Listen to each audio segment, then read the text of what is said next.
नमस्कार दोस्तों, स्वागत है आपका आपके अपने YouTube चैनल पर। शुरू करते हैं आज का प्रश्न। प्रश्न है 21। राज्यकृत से आप क्या समझते हैं? उत्तर है राज्यकृत। सर पैट्रिक पोलक के अनुसार राज्यकृत राजाओं या विदेशी स्वतंत्र राज्यों के शासकों द्वारा किए गए या अपनाए गए वे कार्य हैं जिन्हें वे अपनी राजनीतिक और सार्वभौम सत्ता की शक्ति और प्राप्त राजनीतिक सत्ता के अंतर्गत करते हैं। अर्थात यह वह कार्य है जो शासक या सम्राट अपने विशेषाधिकार के प्रयोग के संबंध में व्यवहार में लाता है। वास्तव में यह सार्वभौम सत्ता का प्रयोग है। स्मरणीय रहे कि ऐसे तीन अपवाद अवश्य है जिनमें सरकार को दायित्वपूर्ण माना जाता है। एक, जहां अचल संपत्ति पर अनाधिकार कब्जा कर लिया गया हो।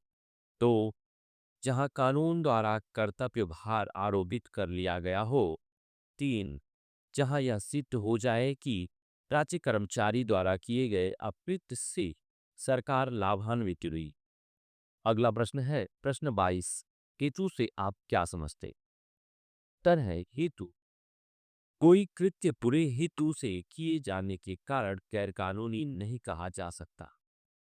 यदि वह कृत्य कानूनी था तो वह कानूनी ही रहेगा, चाहे उसे करने का हेतु कुछ भी हो।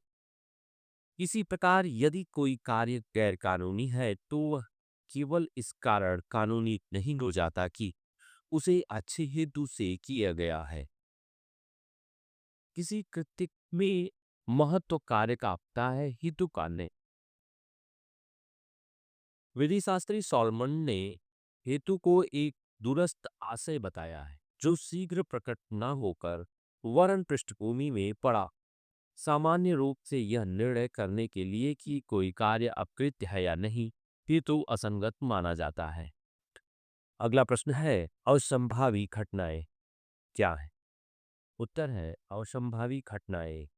सर फ्रेडरिक पोलक के अनुसार असंभावी दुर्घटना वह घटना होती है जिसे साधारण बुद्धि का व्यक्ति उन परिस्थितियों में आवश्यक सावधानी या सतर्कता बरतने के बावजूद भी रोक नहीं सकता जिनमें वह घटित होती है। ये ऐसे कार्य हैं जिन्हें व्यक्ति साधारण बुद्धि और आवश्यक सतर्कता से भी उन परिस्थितियों में रोक नहीं सकता जिनमें ये घटित हुई। यदि सतर्कतापूर्ण ढंग से किए गए किसी कानूनी कार्य से कोई क्षति होती है और ऐसी परिस्थिति में होती है जो रोकी नहीं जा सकती थी, तो नुकसानी का मुकदमा चलाने का अधिकार नहीं बनता है। मनुष्य को संभावित घटनाओं के प्रति जागरूक रहना चाहिए, कल्पित घटनाओं के प्रति नहीं। अगला प्रश्न, अकृत्य के लिए न्यायिक उपचार पर संक्षिप्त टिप्पणी लिखी। उत्तर, अकृत्य के लिए न्यायिक उपचार ये वे उपचार हैं जो प्रत्येक व्यक्ति को कानून के अनुसार प्राप्त है। क्षतिग्रस्त पक्ष न्यायालय में दावा करके नुकसानी पा सकते हैं। इस प्रकार के न्यायिक उपचारों को तीन भागों में विभाजित किया जा सकता है। एक, नुकसानी। दो, व्यदेश या निषेधाज्ञा। संपत्ति की पुनर्प्राप्ति। हमला का अर्थ है किसी व्यक्ति के शरीर पर गैर कानूनी ढंग से हाथ छोड़ना या किसी को साशय शारीरिक चोट पहुंचाने के लिए प्रयत्न करना। हमले में शरीर से वास्तविक संपर्क होना आवश्यक नहीं है, लेकिन मात्र धमकी हमला नहीं होती। जब तक धमकी को प्रभावी बनाने के लिए साधन ना हो, तब तक धमकी हमला नहीं होती। शब्द बोलने मात्र से हमला नहीं होता, आशय तथा कृत्य दोनों को मिलाकर हमला गठित होता है। डॉक्टर पीनफील्ड के अनुसार प्रतिवादी का वह कार्य हमला कहा जा सकता है जो वादी के मन में ऐसी युक्ति युक्त आशंका उत्पन्न कर दे कि प्रतिवादी उस पर प्रहार करेगा।